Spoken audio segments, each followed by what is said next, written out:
Alrighty, welcome. Today we are relaunching the Blue Sense podcast, retiring the Blues Brothers brand that Nathan worked so hard on for I feel like the last 2 or 3 years. But we felt like it was a good opportunity while we're all here together in Cape Town to introduce for the first time more of the really talented people behind the scenes over the last year or so at Blue Sense. My name's Scott. I'm the head of growth at the Blue Sense team, and I'm joined today by Gaby, our creative strategist, Ibra, our lead strategist, and Nathan, our co-founder, who's been here since the very beginning. So we're going to start with just a bit of a chat around what are we seeing that's different, perhaps what's new, what are we learning while we're here together and discussing what all of our brands are working on. Who wants to kick us off with what we're thinking about, what's changed in the last 12 months or so? Amazing. Thanks, Scott. Yeah, last 12 months in the e-commerce industry, very challenging, many changes. But if we were to just wrap it up into one thing, would be getting back to fundamentals of marketing. Right now, the challenges are with measurements. You can't really measure the impact of your ads as precisely as you used to be a few years back. So right now, it's about delivering messages that resonate with the target audience, trying to be top of mind with your prospects as much as possible to try to steal as much market share as possible with your ad spend. So essentially, getting back to the fundamentals of marketing is where most marketers or media buyers are struggling right now. And this obviously translates into everything that you do on the accounts as a performance marketer, and also for business owners, it's creating new challenges on their accounts in terms of managing how to produce your content and what type of content you need and how much diverse this content should be. So this essentially is what we have been seeing in the last 12 months across the accounts that we work with and the accounts that we audit with Nathan. So that would be like, in few words, just getting back to the fundamentals. Okay. So it sounds like, we feel like every piece of content I consume or conversation I have for the first time with a brand, we're seeing people mention either creative volume challenges or creative fatigue. They're talking about their attribution they have no confidence in. They're talking about some particular financial metric in their ad account is increasing, whether it's a CPM or a CPC. Are those genuine challenges, or are they just symptoms of these bigger challenges? Probably symptoms. I think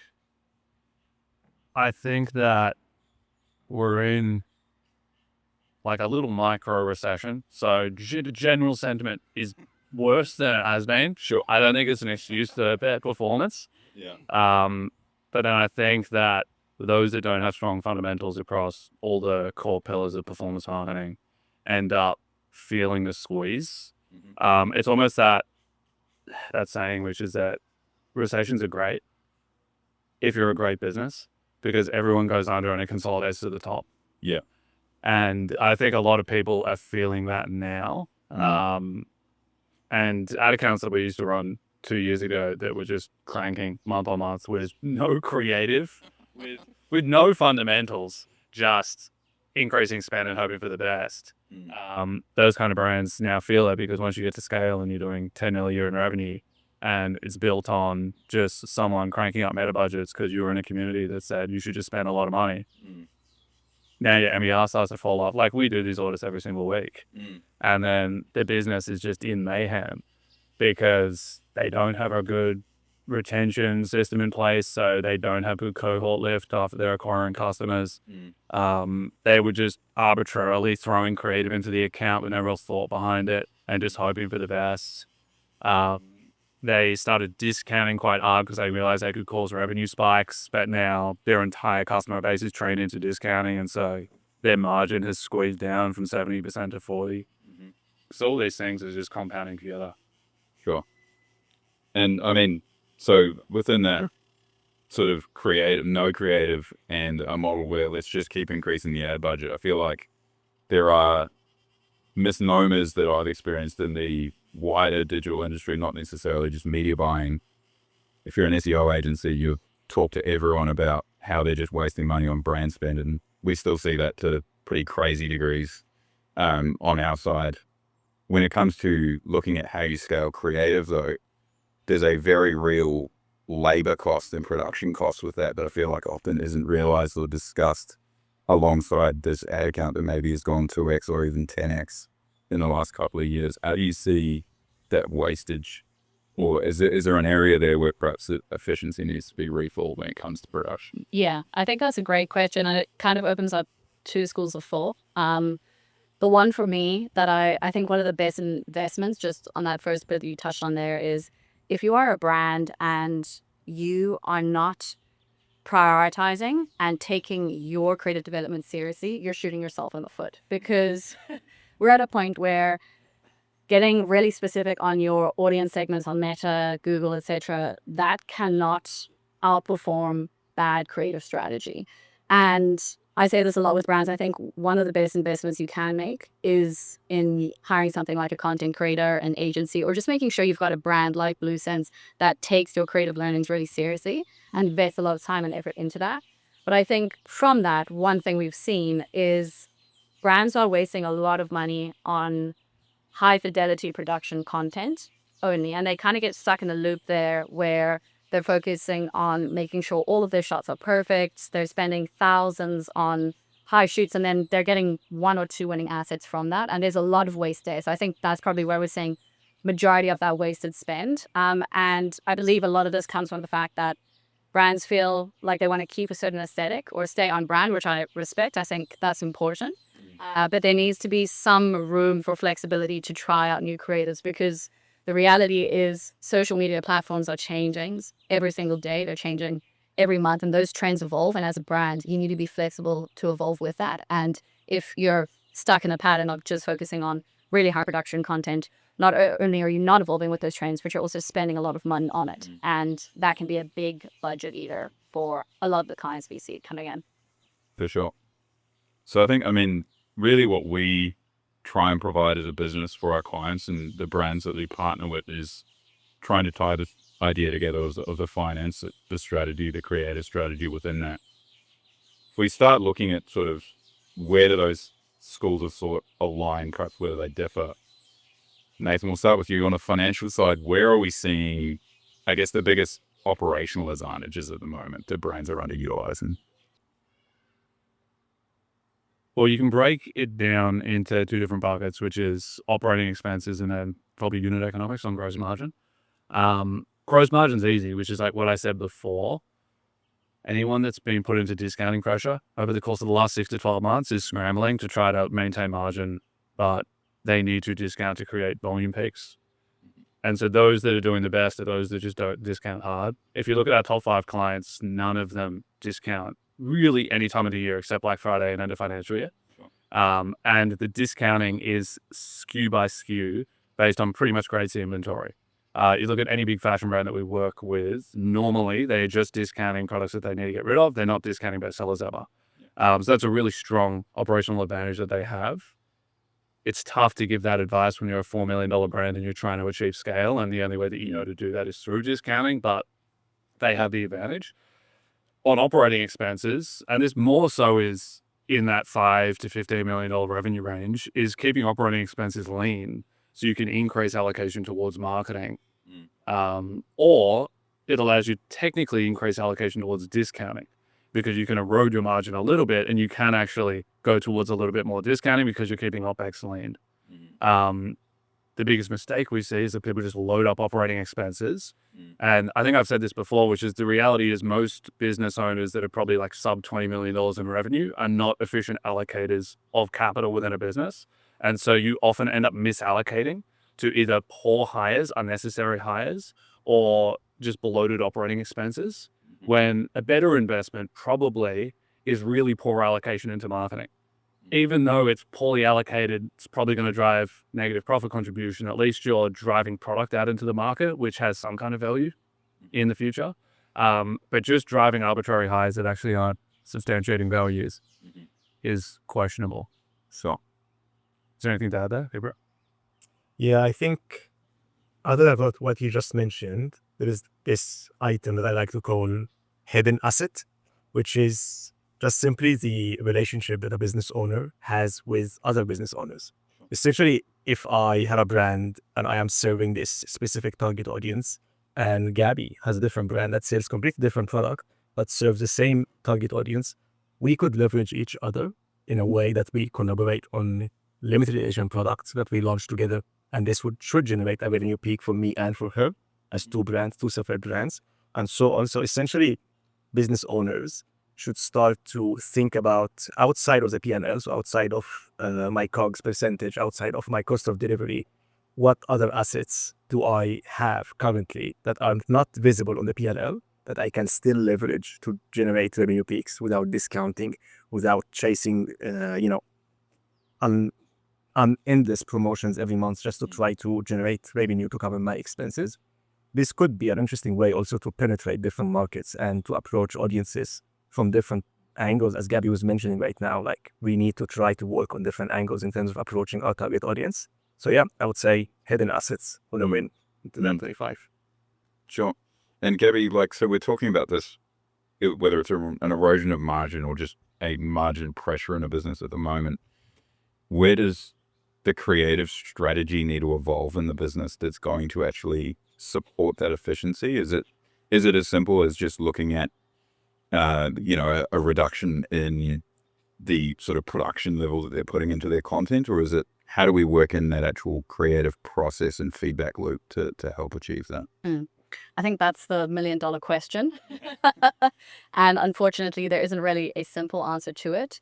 At the end of the day, your creative strategy permeates every single aspect of your business. And obviously, the better you can do at it, the more chance of success you have at anything that your business attempts. And I think that in 2025, going into 2026, the way we look at creative strategy is, again, touching on how to expand your audiences and scale from there. So essentially, trying to figure out every single way that your brand can fit into a market within a certain niche. Even if you are a niche brand, maybe your target demographic is moms aged, 35 to 40 for specific thermometers. But what are the niches within that audience as well? What are the different pain points that females in that target group are experiencing? How can you identify those pain points and then offer your brand as the solution?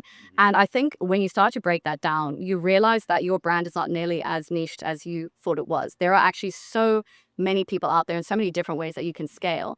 And if you can find the right creative to target each of those different audiences effectively and really get them to resonate with what you're putting out, then you should be able to hit the majority of those different audiences. So what we generally do, I'll take a brand that sells water bottles, everybody needs a water bottle, but how can we get more specific? How can we think about that in terms of Pilates instructors versus Pilates practitioners versus, people going to the office that need a water bottle, or someone who needs to think of a corporate gift for their secret Santa, You realize that it's so much more than just selling a water bottle that looks cool. It's really about finding it for a specific audience. And that's also how you're going to expand your targeting within platforms like Meta. It's not by, setting an interest targeting to secret Santa. It's by creating the message that targets and finds those people, and then you let the algorithm run with it. And that's really the beauty of something like Meta ads.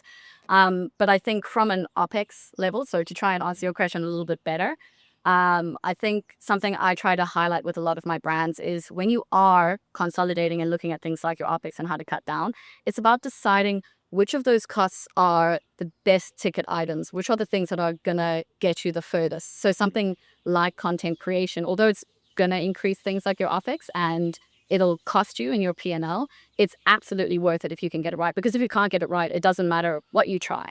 It might not work, and you'll never know if it's because of the creative. Yeah. And then, so we talk a lot about testing, or how do you design effective tests for a brand, and that the answer to that question will vary enormously from a 9-figure fashion retailer that's in 5 markets to a high 7-figure brand that's doing well on the Australian East Coast. In all of this lens of with thinking about how are we making a business more financially efficient, how are we utilizing creative effectively, where do we start in terms of determining what effective tests, or what advice would either of you give to a small brand that's hearing all of these fancy buzzwords and testing today when it comes to thinking about how am I actually going to learn from that well? Yeah, love this one. I think start from the endpoint. Start from your line in the sand, which is we are testing if this glass right here could work or not. What is the end goal I want to achieve with this test, which is I want to see if this glass can hold, I don't know, this much of water.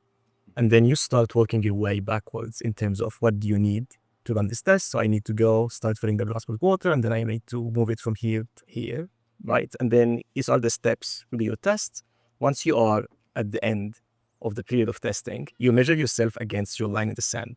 That's where most tests become just irrelevant because you don't have a line in the sand. So you start by, okay, I am testing this creative and I want to see what's going to happen, which is the wrong approach. We need to start by saying this creative, this test to be successful, it needs to hit these certain KPIs that are tangible, visible, and everyone can measure them. So me as a performance marketer, I should be able to measure them. And you as a business owner should be able to verify and see these KPIs with your eyes. And then you start working from there to design your test. What usually ends up happening is we start with a big idea, which seems very cool. And then we launch it on their account. And then we end up with few numbers and few KPIs. And we wonder, was it actually successful or not? So start from the beginning, work your way backwards, and keep an eye on your line in the sand. That would be the first piece. Now, how to determine the line in the sand? We could speak about this for hours. Essentially, benchmark yourself against yourself if you have enough data, and if you have been running ads for a long time and you are 7 to 8 figure brand, you should be able to benchmark all your tests against previous tests, factor in seasonality based on how your year has been performing so far, and layer in some sort of a buffer. Because as we said, measurement this year is way different than how it used to be 2 years ago. So you might end up with slightly skewed data, and always rely on back-end metrics. That should be your source of truth in terms of what is happening on their account and how things are performing. Try always to keep an eye and to have a index, whatever you are aiming to achieve, against back-end metrics, because these are clear to everyone and they can be skewed. And this way you end up with a relevant test that will provide either a big win or an amazing learning. Either cases, that's good. That's a good outcome. Bad outcome when you run a big test and you end up with no win and no learnings because you haven't decided what is line in the sand and what is the thing that we are aiming to achieve in terms of KPIs. Sure. And that's where you end up with the waste. No, I thought that was good. I mean, it's crazy to me that we do audits all the time and people are just throwing stuff at the wall with no testing parameters. It sounds pretty obvious if anyone's done science, you're just applying the scientific method into performance marketing, which I think is the definition of performance marketing is that's what you're doing. But as you start to achieve scale, particularly as a high 8 to 9 figure brand, you do, at least people conceptually look at it you have to balance testing and taking swings. And so people, as they start to go upwards in the funnel towards branded activities, they think it's unmeasurable. And so they stop even trying to measure. But as Ibra said, everything that you do has a desired outcome. And that desired outcome ultimately trickles down to a measurable outcome, right? You're not running a branded radio campaign because you want people to know about you. Yeah. You're running it so people know about you, then eventually purchase in some capacity in a particular area. Yeah. And so everything is measurable. It's just how much effort you want to put into actually the scientific method around each experiment. And most people just can't be bothered, or they don't have the knowledge as to how to do it. Sure. And so people will just get the advice, throw a traffic campaign on Meta. Cool, how do we measure it? I don't know, but it works. Okay, I'll throw it in. And then that's a 10% budget allocation, and I just hope it achieves an expected outcome in the future. But the issue with that approach is then you can never tweak the actual input to be able to improve the efficiency. Sure. So yes, we threw the traffic campaign in, but because we have no measurable outcome, how do we actually improve that over time? We can't. As a performance agency, great, we'll just let it sit there and do nothing. But not really good if you want to actually grow. No. All right. So we're here all together for the first time in Cape Town, which is very exciting. We're here talking about what do the next 12 months look like for us as a business, for our clients, for our team. If you're a founder, So Nathan, yourself and Sebastian are here. We've done a lot of talking about where is Blue Sense headed. If you're a founder of a brand, where are the areas that they should be thinking about most over the next 3 to 6 months about what 26 looks like? Number one, they should be building out a forecast for next year. Number two, they should be thinking about how much media spend are they going to allocate to content and creative production. Number three, they should be thinking about the product launches throughout the year, as well as the effective moment creation that Ibra inferred towards. So how are we going to manufacture revenue spikes throughout the year to actually achieve our target? They're probably my three. Anything to add? I think developing a robust creative strategy. So looking at your year, having a marketing calendar in place that takes your historical data and seasonality into consideration. So you need to know going into 2026, what are your weaker months, so that in those months you can buffer that with more creative testing, artificial revenue peaks, not necessarily a profit, maybe something like a brand collaboration, and then tailor your creative strategy towards that. So making sure that you've got your niche audiences that you want to test per month, whether that be for testing out different kinds of evergreen angles, whether it's testing out gifting angles over Christmas or, summer messaging as we're going into the seasonal months. Those are all things that you need to be looking at and knowing at per month. So you need to know what you're testing in Jan. You need to know what you're testing in Feb and make sure that that's actually relevant to your seasonality, to your brand, and to your market. And that also changes. If you are a brand that's scaling, you have to do that all over again, because if you're in a different country, that will vary as well. So, if you're an Australian brand, like a lot of our clients are, then we're going according to Australian calendars as well as our internal brand calendars. But if you're scaling into the US, you need to pivot that strategy 180 because you're testing in different seasons. You're no longer messaging for summer, you're messaging for winter. You're messaging for US pain points, not Australian pain points. You're messaging for Thanksgiving, So you really need to make sure that you're tailoring your creative strategy to all those moments throughout the year as well. Can I make a sub point on that? Go for it. I think that the down months are actually the best months to test. Yeah. Because your top 20% winners will win all the time. They will always win. In good months, 50% of your ads will win. And so you get this artificial inflation in ads that actually won't perform in a colder market. And so you think stuff is working, which actually builds a worse feedback loop for future creative iteration. So you kind of get your best, cleanest data signals in really bad months. So Q1 is actually a really good period to load a bunch of creative in and do a lot of testing, because you still will find winners. You're going to find winners even in bad months. And then they'll shine through, and then you can really crank them up when you enter into hot months. Couldn't agree more. I think a good example of that now is we've obviously done all of our Q4 and January planning already for all of our brands. And one thing that we've kind of picked up is obviously we've got the different niche audiences that we want to test. And honestly, they go on for so long that could keep you busy for an entire year on its own. But obviously, we're about to go into Black Friday as a present. And we're not really doing any evergreen testing during that time because there's no budget. All of that budget's going to go into Black Friday. Why would we test evergreen content during that time? That's the time where we're taking all the content we've already tested. But something like January is such an exciting month because you can kind of test all the stuff that you don't really have time to produce in months like Q4. So yeah, couldn't agree more on that point. I think it's a good flag. Amazing. Well, final question then. There's a lot of change happening in our industry at the moment. I think that's incredibly apparent when you walk into a room with our team at a conference and we're talking about what is each of our roles potentially looking quite different over the next 12 to 24 months, whether that is new tooling that's really commoditizing, the more pure technical aspects of an older role, or how this new sort of importance of creative strategy and production is really reshaping the way our business operates. Change is always kind of scary and stressful, but it's also a big opportunity.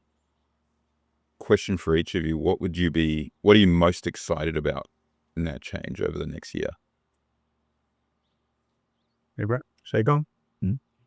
Yeah, great question. I think latest changes that we have seen on Meta will end up just increasing the quality of the advertising that is happening on the accounts right now.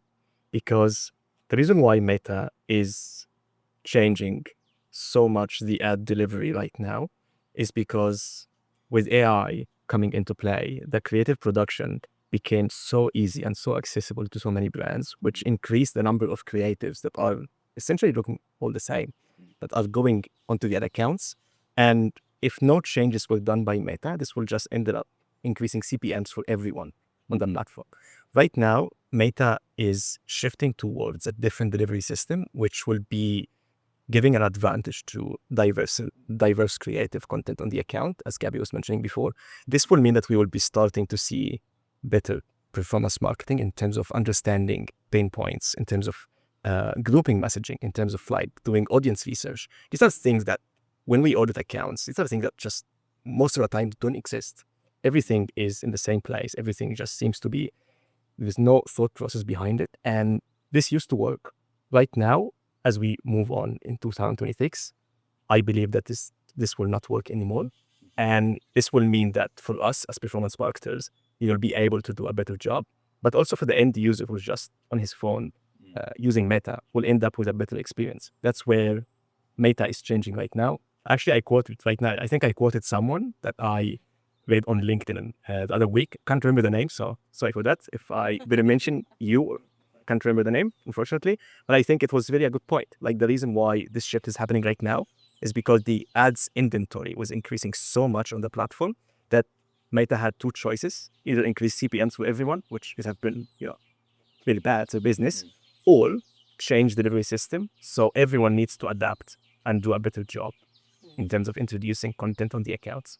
I think to add to that, the thing I'm most excited about follows through on that, which is Meta's obviously bringing out a bunch of new metrics as well, which, as you mentioned, will make performance marketers better at that job, and that's good for us, but it also means that competition is harder. And the same way we see with businesses, you start to see the top ones coming to the surface. I'm excited because I think that's going to happen with content creation as well. And it just means that people will be able to identify better assets better, which means that assets are going to need to be better to be competitive. Yes. What am I excited for? Go for it. Everything. I've been thinking about this for the last 5 minutes and I've got nothing. I'm not a very excitable guy. Maybe retiring the old podcast? Is that it? Opposite? Yeah, retiring the old podcast. Seriously, this podcast. Excited for more expertise from more diverse voices at Blue Sense Digital. Exactly. Well, that's probably an excellent place to finish. So that'll do us for episode 1. I wouldn't be doing my role as head of growth if I didn't say, if you're an 8 or 9 figure retailer in Australia and you're looking to get access to all of these brilliant people, reach out to us. We'll drop all of the details in the notes and we'd love to help.